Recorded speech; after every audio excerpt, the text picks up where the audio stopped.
Մոսկվայի Սուրբ Պայծառակերպություն մայրտաճարում Մանուկ Հիսուսի Սուրբ ծննդյան տոնին նվիրված հանդիսությունը սկսվեց հունվարի 5-ի երեկոյան ջրաքալույցի պատարագով։ Այն մատուցեց Տեր Աբգար քահանա Սողոմոնյանը։ Տեր հայրը մեկնեց օրվա խորհուրդը եւ շնորհավորեց ներկաներին ավետիսով. Քրիստոս ծնավ եւ հայտնեցավ։ Ինչ է մեզ համար Քրիստոսի ծնունդը։ Աստծո անմիջականությունը, Աստծո սերը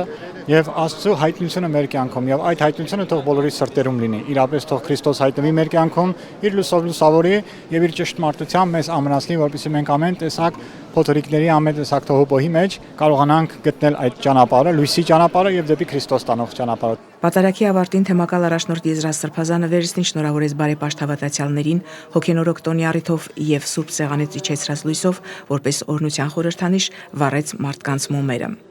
Որպես հավաքական կամքի եւ հավատարմության դրսեւորում կատարվեց միասնական աղոթք եւ մոմավառություն, հանուն հաղթական հավատքի, հանուն Մայր եկեղեցու անսասանության եւ ազգային համերաշխության։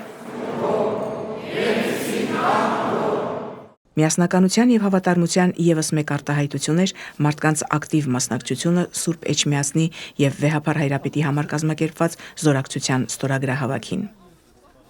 Տարվա առաջին տնօրներքի արարողությունը կատարվեց թեմի առաջնորդարանում, որով ազդարարվեց Սուրբ Ծննդյան տնօրներքի շրջանը։ Սրբազան հայրը օրհնության խոսք ասաց, հորդորելով մեկ անգամ եւս անդրադառնալ օրվա խորհրդին եւ աղոթել գտնելու այն ուղին, որը տանում է դեպի Աստվածորդին։ Հաջորդ օրը հունվարի 6-ին առաջնորդանիստ մայրտաճարում Եզրաս Սրբազանը մատուցեց Հիսուս Քրիստոսի Սուրբ Ծննդյան եւ Աստված հայտնության տոնին նվիրված պատարագ։ Սրբազան հայրը ներկաներին փոխանցեց ամենայն հայոց կաթողիկոս Գարեգին II-ի Սուրբ Ծննդյան հայրապետական պատգամը, որում մասնավորապես ասվում է, որ մեր Սուրբ եկեղեցին շարունակում է ենթարկվել բռնաճնշումների։ Վեհափար Հայրապետի խոսքով այս իրավիճակը լուրջ հարված է մեր ազգի ու պետության հեղինակությանը եւ խորը վերք հասցված համայնքներին ու հավատացյալներին։ Սուրբ Պատարագին ներկային եկեղեցու բարերարներ, նախկին ջրօրհնյաց խաչքավորներ Տիկնանցետ, բազմաթիվ բարեպաշտ հավատացյալներ։ Եզրաս Սրբազանը շնորհավորեց եւ ներկաներին փոխանցեց մեր ներաշխարհը լուսավորող փրկության ավետիսը։ Քրիստոս ծնավ եւ հայտնեցավ։ Պատարագի ավարտին կատարվեց ջրի օրհնության կարգ՝ ի հիշատակ Քրիստոսի Սուրբ Մկրտության։ Եզրաս Սրբազանը աղոթքների եւ շարականների երգեցողության ներքո ջուրն օրհնեց Սուրբ խաչով եւ սրբալույս մյուրոնով։ Եկեղեցական կարգի համաձայն այդ օրն ընտրվում է ջրօրհնյաց խաչքավոր։ Մոսկվայի Սուրբ Պայծառակերպություն մայրտաճարի 2026 թվականի ջրօրհնյաց խաչքավոր դարձավ համայնքային եւ եկեղեցական կյանքում բազում բարի գործեր կատարած Նիկոլայ Բաշյանը։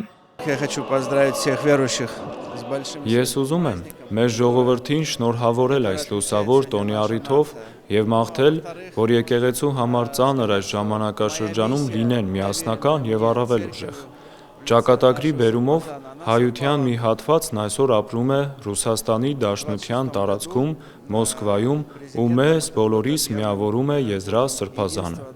Ես, որպես խաչքավոր, ամեն ինչ կանեմ այդ միասնության գործում օգտակար լինելու համար։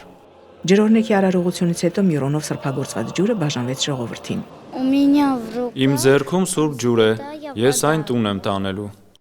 Օրվա խորհրդին համահունչ մարդիկ եկեղեցուց օրհնված ջուրը տուն տարան, որը հիշեցնում էր նաև, որ կյանքում լինում են հրաշքներ, հանդիպում նորածին փրկչի հետ, հանդիպում ազգային ավանդույթի եւ ինքդ քեզ հետ։